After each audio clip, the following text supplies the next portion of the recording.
Hey guys, back again. I thought I'd make another training video about cupping and how to train your cup. I was talking in the last video about having the thin handle versus thick handle and how putting the thin handle, using the thin handle lets you get as high up into the corner of your hand, as far away from your wrist bone as possible to strengthen your wrist specifically.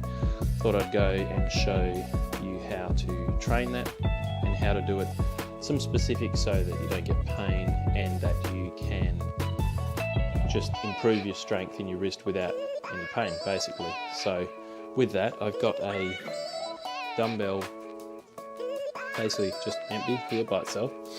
I just wanted to show you guys. So when you're cupping, both I feel on the entry at a proper competition start, entry to a hook, and with training this, is see how this dumbbell doesn't quite follow the parallel of my wrist. My wrist bone's here and the bar's like that. That is far more comfortable to cup with than if you have the bar like this.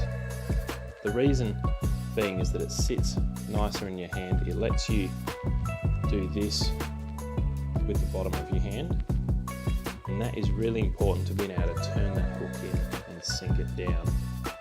So when you're starting a hook, hopefully you're setting up generally reasonably high like this. You bring your arm angle down but hand angle high.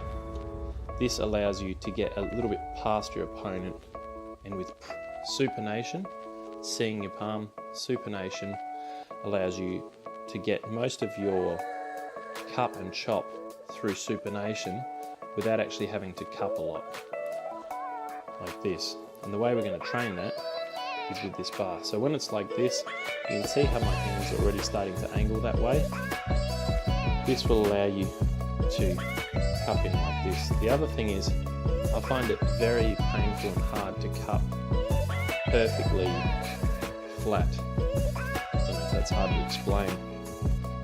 But when I cup like a bit more like that than being able to cup almost through the top of my hand straight down. I still cup like that on the top roll, but I find it very awkward and crunchy in here when I'm trying to cup straight, and I don't get a lot of flexion.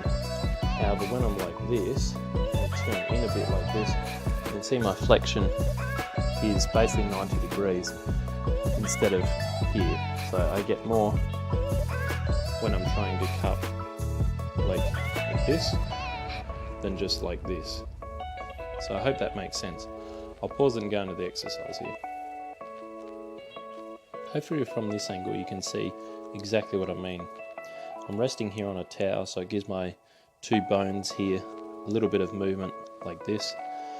What I'm trying to do is cup like this, not so much like this. So instead of keeping my knuckles flat, instead of cupping like this, which I don't get a lot of flexion, I'm trying to cup like this. So I'm turning my arm angle this way and cupping more through the bottom two fingers to really work on my wrist.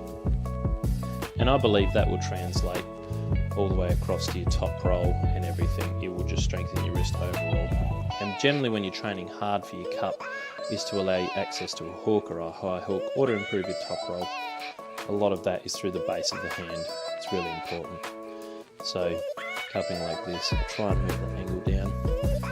Instead of like this, it's like this. I hope that helps.